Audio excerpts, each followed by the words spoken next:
우리 함께 하나님 말씀 봉독하겠습니다. 요한복음 20장 11절에서 18절까지입니다.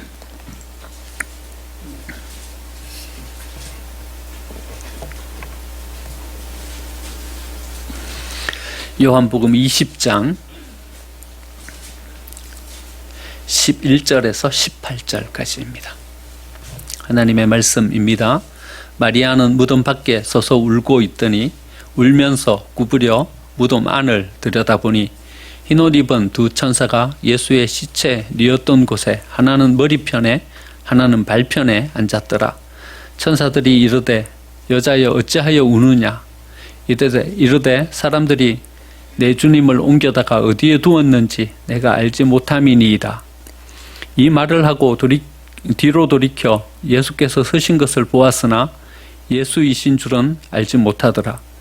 예수께서 이르시되 여자여 어찌하여 울며 누구를 찾느냐 하시니 마리아는 그가 동산지기인 줄 알고 이르되 주여 당신이 옮겼거든 어디 두었는지 내게 이르소서 그리하면 내가 가져가리이다.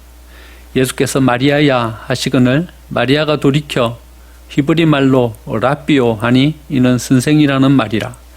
예수께서 이르시되 나를 붙들지 말라. 내가 아직 아버지께로 올라가지 아니하였노라. 너는 내 형제들에게 가서 이르되 내가 내 아버지 곧 너희 아버지 내 하나님 곧 너희 하나님께로 올라간다 하라 하시니 막달라 마리아가 가서 제자들에게 내가 주를 보았다 하고 또 주께서 자기에게 이렇게 말씀하셨다 이러니라. 아멘.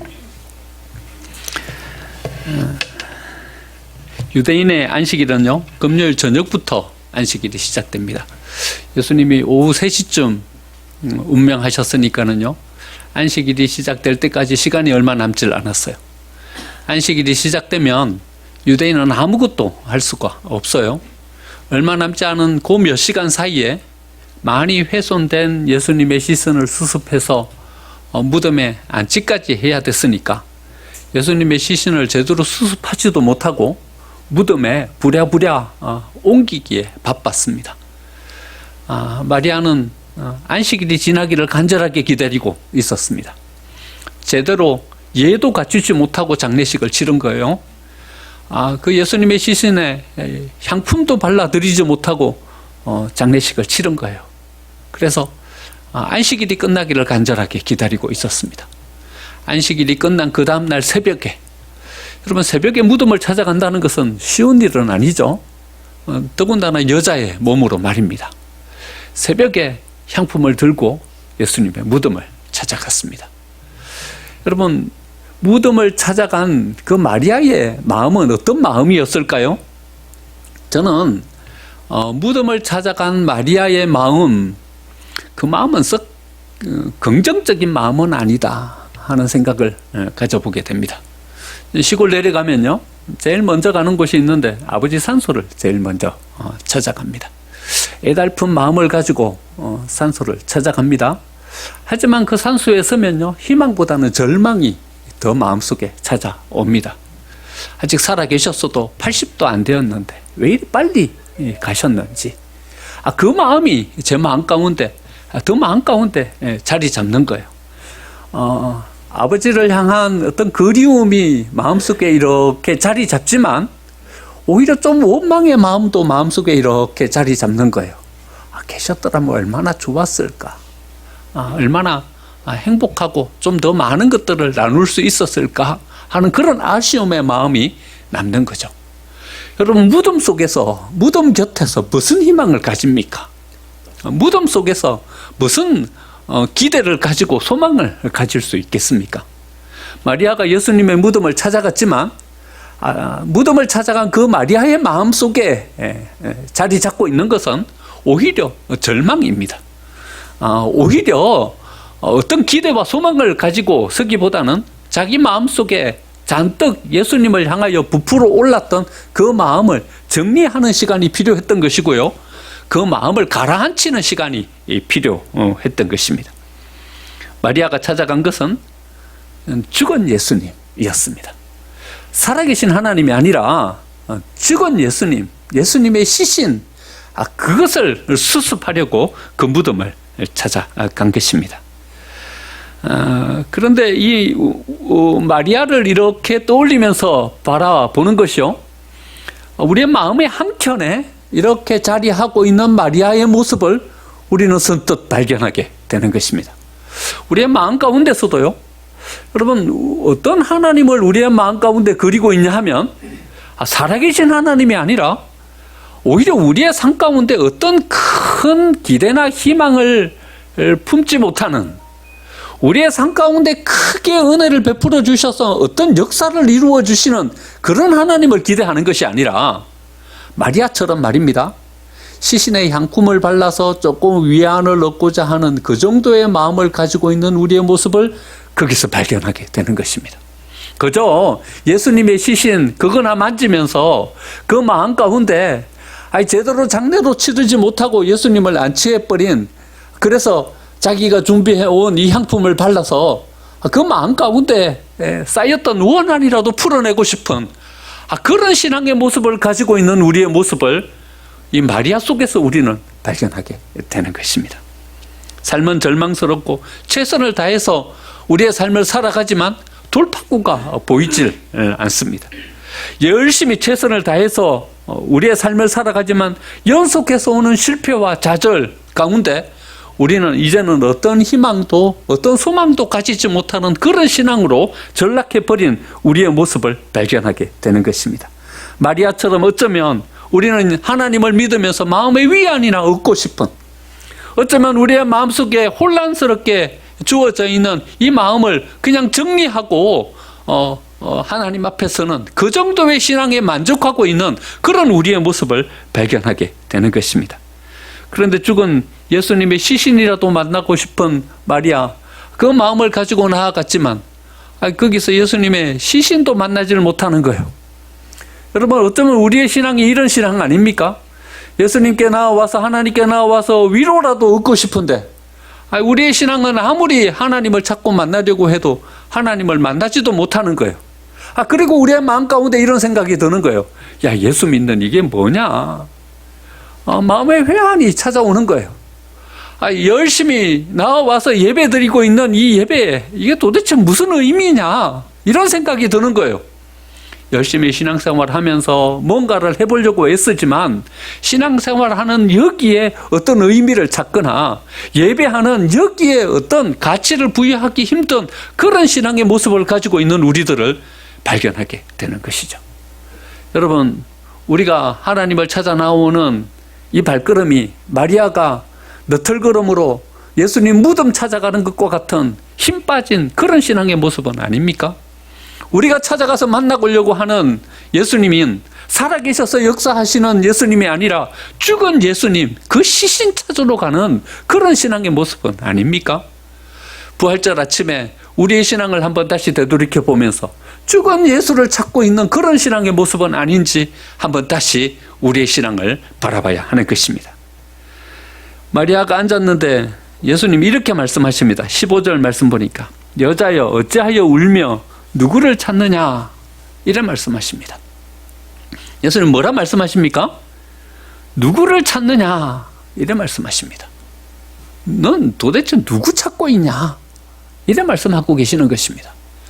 또다시 이것을 좀 더 풀어서 설명해 보면요, 어찌하여 너는 죽은 예수를 찾고 있냐, 이렇게 마리아를 향해서 예수님은 되묻고 계시는 것입니다.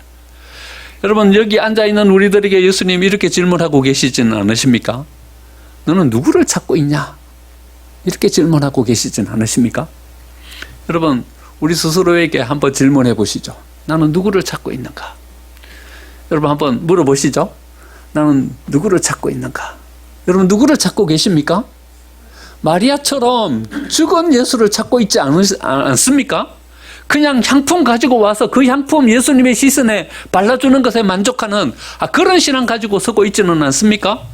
그런데 예수님 우리를 향하여서 반문하고 계시는 것입니다. 어찌하여 죽은 예수를 찾고 있냐? 어찌하여 죽은 예수를 찾고 있냐? 이렇게 우리를 향하여 반문하고 계시는 것입니다.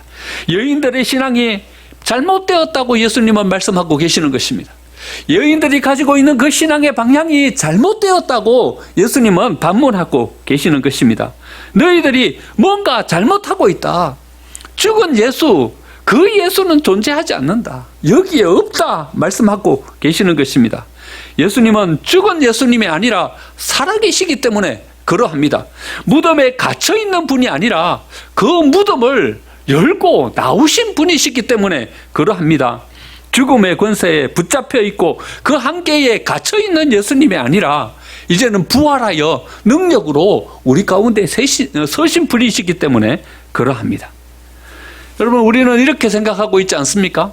이건 불가능한 일이야. 여러분, 우리는 죽은 하나님을 믿고 있는 것입니다. 이것은 안 돼. 여러분, 우리는 죽은 하나님을 믿고 있는 것입니다. 실패했어. 이건 포기할 수밖에 없어. 여러분, 우리 신앙의 그 중심에 있는 분은 살아계신 하나님이 아니라 죽은 하나님인 것입니다. 예수님은 거기에는 없으십니다. 하나님은 거기에는 안 계십니다. 아무리 오래 기다려도 거기로는 예수님 오시지 않습니다. 왜냐하면 예수님은 죽은 예수님이 아니라 살아계신 예수님이기 때문에 그러합니다. 죽음의 권세에 지배당하는 분이 아니라 죽음을 이기시는 분이시기 때문에 그러합니다. 절망의 무덤이 예수님을 가두어 둘 수 없는 능력의 생명의 예수님이시기 때문에 그러한 것입니다. 우리가 이 예수님을 만나려면요, 어떻게 해야 되냐 하면 우리의 세계관을 바꾸어야 합니다. 죽은 하나님을 찾지 말고 살아계신 하나님을 찾는 우리의 세계관을 바꾸지 않으면요, 우리는 살아계신 그 하나님을 만날 수가 없는 것입니다. 우리의 안목이요, 마리아처럼 죽은 예수님을 찾아 나아가고 있으면 예수님이 옆에서 마리아야, 너는 누구를 찾고 있냐 물어도 그분이 누구인지를 알지를 못하는 것입니다.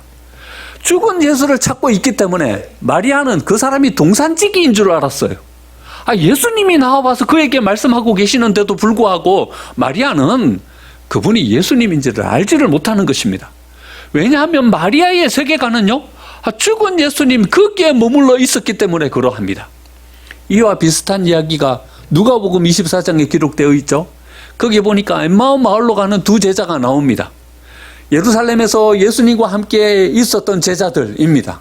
이제 예수님 돌아가신 거예요. 그들이 기대와 희망을 가지고 예수님 쫓았는데 메시아로 이 나라를 새롭게 재건해서 이스라엘을 세워주실 줄 알았는데 예수님이 십자가에 못 박혀 돌아가신 거예요. 에이, 이제 다 끝나버렸다. 이젠 절망이다. 어떤 희망도 가질 수 없다. 자기의 고향 마을로 내려가고 있는 거예요. 고향 마을로 내려가고 있는 이 두 제자에게 예수님이 나타나신 거예요. 길을 함께 걸었어요. 예수님이 그들과 함께 말씀을 나누어 주시면서 구약의 여러 예언들을 함께 말씀하시면서 그래, 길을 가고 있었는데도요, 이 두 제자는 자기들과 함께하는 이분이 예수님인지를 알지를 못하는 거예요.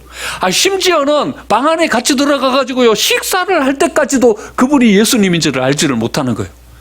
여러분, 그래, 오랜 시간 동안 같이 길을 가면서 예수님과 함께 동행하면서도 왜 그들은 함께하고 있는 그분이 예수님인지를 알지를 못했을까요?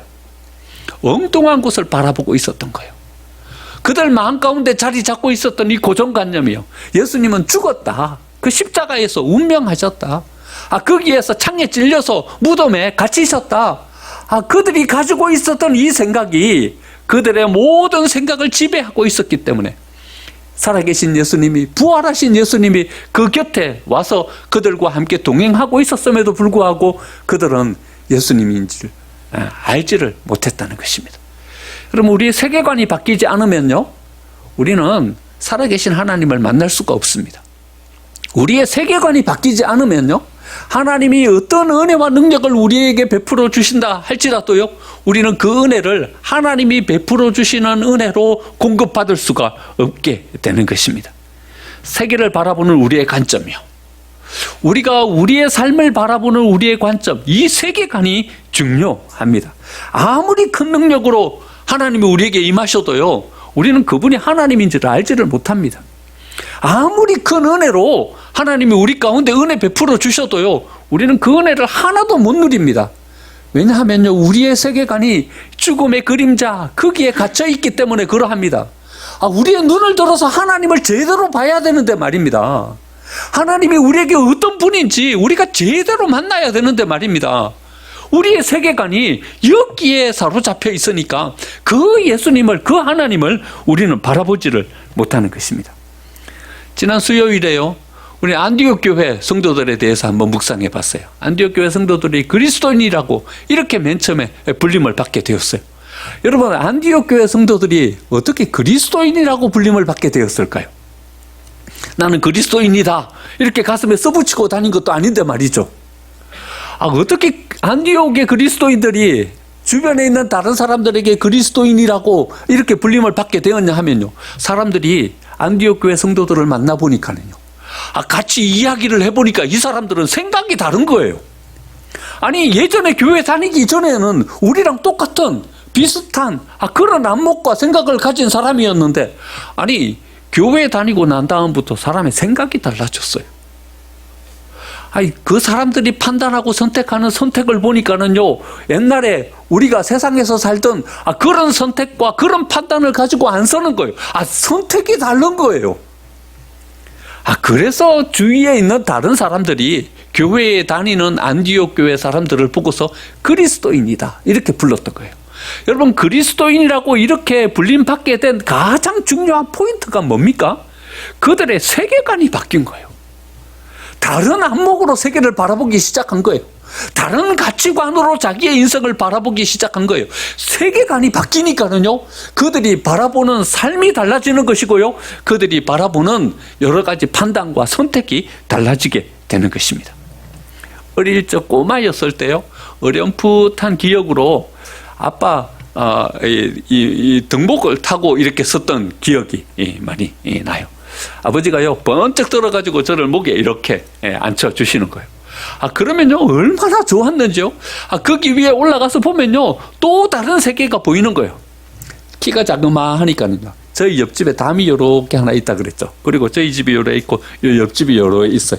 근데 담보다 키가 적으니까는요, 그 옆집에 하나도 안 보이는 거예요. 도대체 저 집은 어떻게 하고 사는지. 그런데요, 아버지 목 위에 올라가면요, 어깨 위에 올라가면 그 집이 훤하게 다 보이는 거예요.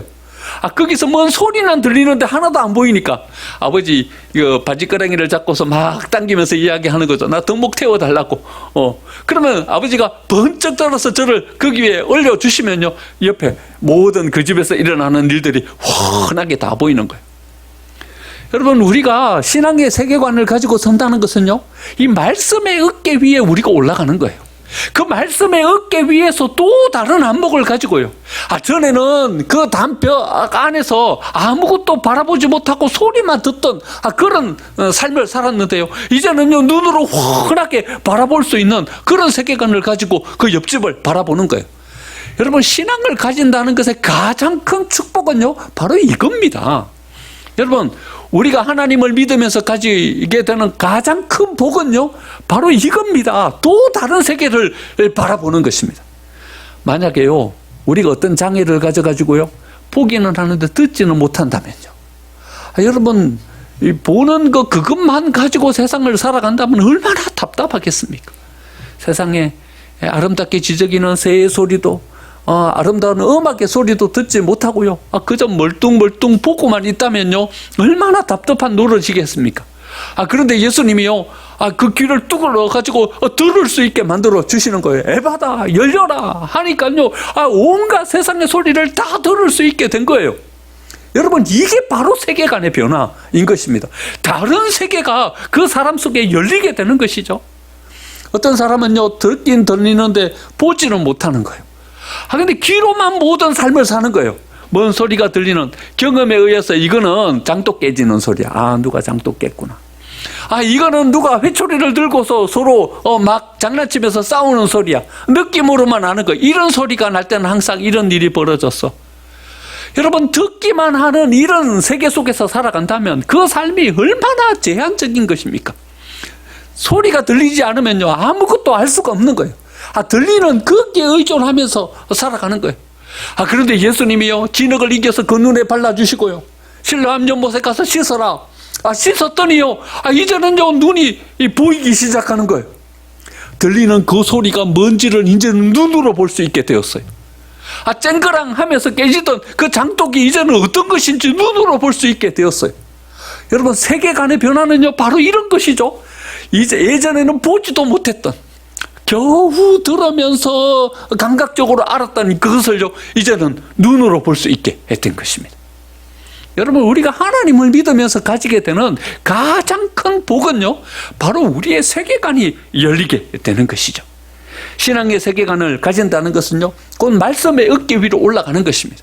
그 아래서는 보지도 못했던 것을 이제는 그 말씀의 어깨 위에 서서 이제는 새롭게 바라볼 수 있게 되는 것입니다. 기도하면서 하나님께서 우리에게 허락해 주시는 음성을 들으면서 우리는 우리의 삶을 살아갈 수 있게 되는 것입니다. 여러분, 우리의 세계관이 바뀌지 않으면요, 우리는 하나님을 못 만나요. 예수님이 부활하셔가지고 우리에게 나오셔도요, 부활의 은혜랑은 나는 아무런 상관이 없는 그런 삶을 사는 거예요. 내 삶은 여전히 사망의 음침한 골짜기 거기에 있는 거예요. 내 삶 속에는 어떠한 부활의 빛도 비치질 않는 거예요. 세계관이 바뀌지 않으면요, 예수님의 부활과 나는 아무런 상관이 없는 그런 삶을 사는 거예요. 하나님이 우리에게 아무리 큰 은혜의 역사를 가지고 우리에게 나오셔도요, 그것은 나랑은 상관이 없는 이야기인 거예요. 나는 여전히 여기 속에서 제한된 한계, 거기에 갇혀서 살아갈 수밖에 없는 그런 존재인 거예요. 여러분, 세계관이 바뀌어야 돼요. 바라보는 안목이 달라져야 돼요. 그래야 우리는요, 예수님을 만나는 거예요. 마리아가 예수님 바로 앞에 서서도 예수님을 못 만났던 것처럼 말이에요. 엠마오 마을로 내려가는 두 제자가 예수님과 함께 동행하면서도 예수님을 알지 못했던 것처럼 말입니다. 예수님 우리 삶 바로 곁에까지 나오셔서 동행하고 계시는데도 우리가 그것을 알지를 못하는 것입니다. 여러분, 지금까지 세상에서 살았기 때문에 거기에 머물러 계십니까? 지금까지 세상의 안목, 그것 가지고 내가 고분분투하면서 살아왔기 때문에 앞으로도 계속 그래 살아가시렵니까? 여러분, 그것 가지고는 소망이 없어요. 우리가 가지고 있는 우리의 힘의 한계, 그거 못 벗어나요. 여러분, 지금까지 거기 갇혀 있었잖아요.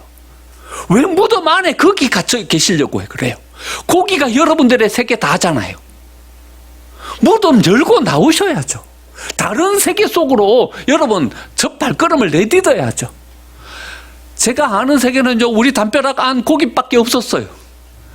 아버지 어깨 위로 올라가야 겨우 저 밖의 세상을 비로소 바라볼 수 있게 되는 거예요. 여러분, 세상의 가치관이 악한 것은 아니에요. 그렇죠? 하지만 세상의 가치관 그것만 가지고 살아가서는 하나님께서 우리에게 허락해 주시는 은혜를 하나도 누릴 수가 없는 거예요. 세상에서 성공하는 사람이 되려고 하면요, 여러분, 세상에 이 권세가 필요하죠. 세상에 힘이 필요하죠. 영향력이 필요하죠. 여러분, 세상의 권세와 영향력, 이게 여러분 세속적인 것이라고 나쁜 것입니까? 그렇지 않죠. 여러분, 우리가 하나님의 일을 하려고 해도 세상의 권력과 힘, 이게 필요하잖아요. 그런데요, 여러분, 세계관을 달리하고 보면요, 이 세상의 힘과 권력이라는 것이 세상에서 오는 것이 아니라는 것을 비로소 알게 되는 것입니다. 여러분, 여기 안에 갇혀서 살아갈 때는요, 그게 여기서 오는 건 줄 알아요. 세상의 힘이요, 세상에서 오는 줄 알아요. 권력이요, 영향력이요, 세상에서 오는 줄 알아요. 그런데 우리가 세계관을 달리하고 보면요, 그것이 세상에서 오는 것이 아니라는 것을 알게 되는 것입니다. 여러분, 내일 모레면 시장 뽑는 선거를 하게 되죠.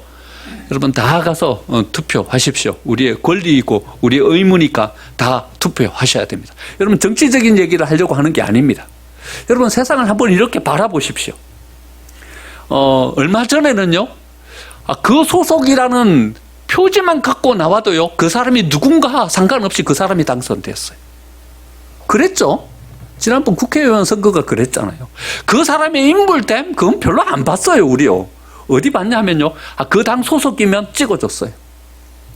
그런데요, 지금 어떻게 판세가 또 달라졌어요? 여러분, 그 당 이름 가지고 나면 무조건 떨어져요. 그럼 정치 얘기하려고 하는 게 아니에요. 여러분, 권력이, 힘이, 영향력이 이 세상에서 오는 것입니까? 이 세상 속에서 오는 것이라는 가치관을 가지고 세상을 살기 때문에 우리는 담벼락 거기에 갇혀서 사는 거예요. 여러분, 힘은요, 영향력은요, 이 세상에서 얻는 것이 아니에요. 하나님이 주시는 거예요. 하나님이 주시는 그 자가 힘 있는 사람으로 서는 것이고요. 하나님이 주시는 그 자가 영향력을 가지고 서게 되는 것입니다. 여러분, 이 세상 속에서 우리가 뭔 일을 하려면 재화가 필요하죠. 돈이 있어야 돼요. 어떤 도구가 있어야 돼요. 그것 없이 우리는 이 세상 못 살아가요. 여러분, 이런 얘기 한다고, 이 목사님이 설교에서 돈 얘기나 하시고, 여러분, 그래 생각하시면 안 돼요. 우리가 그걸 사용하는 우리의 마음이 약한 것이지, 돈이 약한 것입니까? 여러분, 하나님의 일을 하려고 해도요, 돈 없이는 못해요. 이건 필요한 우리의 수단이에요. 여러분, 칼 가지고 싸우는 사람하고 대포 쏘면서 싸우는 나라하고 싸우면 어느 나라가 이기겠습니까? 여러분, 칼 가지고는 100번 휘둘려도 대포 쏘는 나라 못 이겨요. 여러분, 그게 우리에게 필요한 거예요. 하지만요, 우리의 세계관을 달리하고 볼 필요가 있는 거예요. 돈이 세상 속에서 얻어지니까는요, 여러분, 우리는 이것을 세상 속에서 얻는 것이라고 착각하면서 사는 거예요. 세상의 가치관은요, 돈을 세상에서 얻는 것이라고 생각하는 거예요. 그래서 거기 가가지고 땅을 파는 거예요. 거기 가가지고 땀 흘리는 거예요. 여러분, 거기 가서 땀 흘린다고 우리가 부자가 됩니까? 제가 여러 번 말씀드렸잖아요. 성실하게 최선을 다해서 산다고 우리 부자 못 돼요. 여러분, 부자가 되는 것은요, 최선을 다해서 땀 흘리면서 사는 것에 있지 않아요. 여러분, 어떻게 해야 성공할 수 있게 되냐 하면요, 어떻게 해야 우리에게 필요한 도구를 얻을 수 있게 되냐 하면요, 안목을 가져야 되는 거예요. 여러분, 저는요, 강남에서 오랫동안 목회했어요. 거기서 부자들이요, 어떻게 부자 되는지 봤어요. 그 사람들 열심히 안 살아요. 그 사람들 땀 흘리지 않아요. 최선을 다했어요. 그런데 부자예요. 이 사람들이 왜 부자가 됐는지 저는 거기서 봤어요. 왜 부자가 되냐 하면요, 안목이 있기 때문에 부자가 되는 거예요. 눈이 다른 거예요. 성실하기 때문에 부자가 되는 것이 아니라 눈이 다르기 때문에 부자가 되는 거예요. 여러분, 신앙의 세계관을 가진다는 것은요, 여러분, 우리의 안목을 달리하는 거예요. 말씀의 어깨 위로 올라가는 거예요. 하나님이 말씀이 주는 그 안목을 가지고 이 세상을 바라보는 거예요. 여러분, 하나님 무시하고 서가지고 이 세상 속에서 제대로 서는 사람 봤습니까? 예배 제대로 드리지 않고 이 세상 속에서 성공하는 사람 봤습니까? 우리는 땅에서 뭐가 나오는 줄 알아요. 그래서 거기서 최선을 다해서 성실하게 뭔가를 하면 거기서 이 뭔가가 이루어질 줄 알아요. 여러분, 조금만 위로 올라가서 바라보면요, 그것이 아니라는 것을 금방 알게 됩니다. 말씀의 어깨 위로 올라가십시오. 세계관을 가지십시오. 믿음의 눈으로 이 세상을 바라보십시오. 그러면 이 부활의 능력이라는 것이 얼마나 소중한 것인지를 알게 되는 것이고요. 그 부활의 능력이 마리아가 예수님 몰라봤던 것처럼 저기 멀리 있는 부활의 능력이 아니라 이제는 그 예수님을 제대로 알고 자기의 부활로, 자기의 신앙으로 가지게 되는 우리에게 임하는 부활의 능력으로 우리는 서게 되는 것입니다. 마리아가요, 시신의 발을 향품을 가지고 무덤으로 올라가면서 걱정을 하는 거예요. 어떤 걱정을 하냐 하면요, 누가 이 무덤의 문을 열어줄까 걱정하는 거예요. 이스라엘의 무덤은요, 동굴을 파고 거기에 시신을 안치하고 그 무덤을 못 열도록 큰 돌을 굴려갖고 그 무덤 입구를 막아놓는 거예요. 그러니까요, 예수님의 시신에 향품을 바르려면 누군가 그 돌을 굴려줘야죠. 그런데 올라가면서 이 돌을 누구한테 굴려달라 그럴까, 그 걱정을 하면서 올라가는 거예요. 올라가서 보니까 어떻게 됐어요? 이미 문은 열려버렸어요. 누가 연 거예요? 누가 연 거예요? 밖에서 연 거예요? 여러분, 밖에서 연 거예요? 밖에서 연 게 아니에요. 여러분, 어디서 열린 거예요? 안에 있는 능력으로 문이 열린 거예요. 안에 있는 능력으로 문이 열린 거예요. 거기 안에서 예수님이 생명의 부활을 하신 거예요. 예수님이 거기 안에서 살아나셔서 거기 안에서 문을 밀치고 나오신 거예요. 여러분, 우리는요, 누군가 밖에서 문을 열어줘야지 열릴 줄 알아요. 그래서 밖에서 열심히 찾아요. 여러분, 밖에서는 문이 열리지 않아요. 어떻게 해야 문이 열리냐 하면요, 내 속에 부활의 능력이 들어와야요. 내 속에 그 부활의 생명력이 들어와야 그 문이 열리는 것입니다. 그 문은 밖에서 열리는 문이 아니라 안에서 능력으로 밀어내는 것입니다. 그래야 그 문이 열리고 우리는 부활의 능력을 가진 사람으로 이 세상의 삶을 살아가게 되는 것입니다. 여러분, 이렇게 부활의 능력을 가진 사람으로 쓰면요, 예수님은 우리를 향하여서 또 다른 사명을 주십니다. 이제는요, 세상을 향해서 나아가야 하는 것입니다. 여러분, 우리가 부활의 능력으로 서지 않고 세상으로 가면 안 돼요. 그거는요, 세상과 씨름하는 사람이 되는 거예요. 여러분, 세상에서 씨름하면서 어떨 때는요, 세상에게 업어치기 당해가지고 저리 나가 떨어지는 거예요.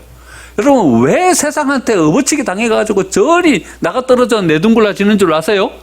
부활의 능력으로 우리가 서지 않은 채로 나가기 때문에 그런 거예요. 어떨 때는 씨름하면서 진땀을 빼는 거예요. 아무리 붙들고 씨름해도 이 세상을 도무지 이겨먹을 방법이 없는 거예요. 그러면서 땀을 뻘뻘 흘리고 있는 거예요. 왜 세상을 못 이겨요? 우리가 부활의 능력으로 재무장하지 않은 채 세상 나가서 세상 붙들고 씨름하기 때문에 그런 거예요. 여러분, 먼저 우리가 부활의 능력으로 거듭나야 돼요. 우리가 다른 세계관을 가지고 부활하신 그 예수님을 우리의 가슴 속으로 모셔드려야 돼요. 우리가 부활의 능력으로 쓰면요, 우리는 세상을 거뜬하게 이길 수 있는 거예요. 예수님 세상을 향해서 보내시는 그 보내심에 우리는 순종하면서 나아갈 수 있는 거예요. 21절, 우리가 읽지는 않았지만요, 이래 말씀하셔요. 아버지께서 나를 보내신 것과 같이 나도 너희를 보내노라. 여러분, 어디로 보내시는 거예요? 여기 어디로 보내시는지는 명확하게 안 나와요. 그런데 마태복음 28장 9절에 보니까 이렇게 나와요. 가서 내 형제들에게 갈릴리로 가라 하라. 이렇게 나와요. 어디로 가라고 하냐면요, 갈릴리로 가래요. 그럼 갈릴리가 어디예요? 갈릴리가 어디예요? 갈릴리가 어딘가 하면 그들의 삶의 자리예요. 그들의 삶의 자리예요. 부활의 능력을 덧입었어요. 우리 안에 힘이 생겼어요. 능력이 생기고 이제 영향력을 가지게 되었어요. 그럼 어디로 가야 돼요? 우리의 삶의 자리로 가야 돼요. 여러분, 그런데 갈릴리는 어떤 곳인가 하면요, 실패한 사람의 자리예요. 사람들이 예루살렘에 살다가요, 거기서 뭘 어찌 해보려고 하다가 안 되면요, 밀려나서 가게 되는 것이 갈릴리예요. 그러니까 갈릴리는요, 소망이 없는 땅이에요. 다 실패한 사람들이 가서 사는 땅. 거기가 갈릴리고 거기가 가버나움이고 거기가 그 사람들의 삶의 자리예요. 그런데 예수님은 어디로 가라고 말씀하셨냐 하면요, 니네들이 실패했던 그 실패의 자리로 다시 가라고 말씀하시는 거예요. 니네들이 넘어졌던 그 넘어짐의 자리로 다시 가라고 말씀하시는 거예요. 여러분, 무장되지 않은 채로 실패했던 자리로 가면 또다시 실패하지 않겠습니까? 무장되지 않은, 힘을 가지지 않은 상태로 넘어졌던 자리로 가면 또 넘어져서 일어나지 못하지 않겠습니까? 그런데 이제는요, 부활의 능력으로 무장된 거예요. 예수님이 부활의 은혜를 우리에게 허락해 주신 거예요. 거기 22절 보세요. 뭐라고 말씀하세요? 24시며 이르시되 성령을 받으라. 이 예수님의 살아계신 그 생명력을요, 제자들에게 불어넣어 주시는 거예요. 그 성령의 능력으로 그들은 다시 나선 거예요. 이제는요, 실패했던 그 자리로 나아가서 그 실패를 극복하고 다시 우리의 삶을 세우는 거예요. 넘어졌던 그 자리로 나아가서 이제는 다시 일어서서 그 자리에서 하나님의 영광이 될 만한 모습으로 우리의 삶을 다시 세워가는 거예요. 여러분, 하나님께서 우리를 새롭게 해주시는 이 부활의 은혜가 우리의 삶에 임하는 축복의 삶을 살아가게 되시기를 축원드립니다. 이 능력을 가지고 우리의 삶의 자리로 나아갈 때 비로소 우리는 이 세상의 삶에서 승리할 수 있게 되는 것입니다. 예수님 죽음을 이기시고 무덤을 열고 나오신 것처럼 우리의 삶의 문을 열고 나아가서 우리의 삶을 생명의 삶으로 세워 가시기 바랍니다. 어둠의 지배 아래에 있었던 우리의 삶의 영역, 그 영역을 이제는 생명의 빛으로 비추어 거기에서 생명을 다시 세워가는 우리의 삶이 되어야 합니다. 포기하고 내려놓았던 우리의 삶의 영역, 거기로 다시 돌아가서 이제는 우리는 거기서 새로운 삶을 시작해야 하는 것입니다. 이제 새로운 삶이 시작되었습니다. 예수님 부활하셔서 능력으로 다시 쓰셨던 것처럼 우리도 그 부활의 능력을 우리 가슴 속에 담고 서서 이제 새롭게 예수님과 함께 시작함으로 우리의 삶을 복되게 생명력 있게 세워가는 저와 여러분의 삶이 되시기를 간절히 축원드립니다. 아멘.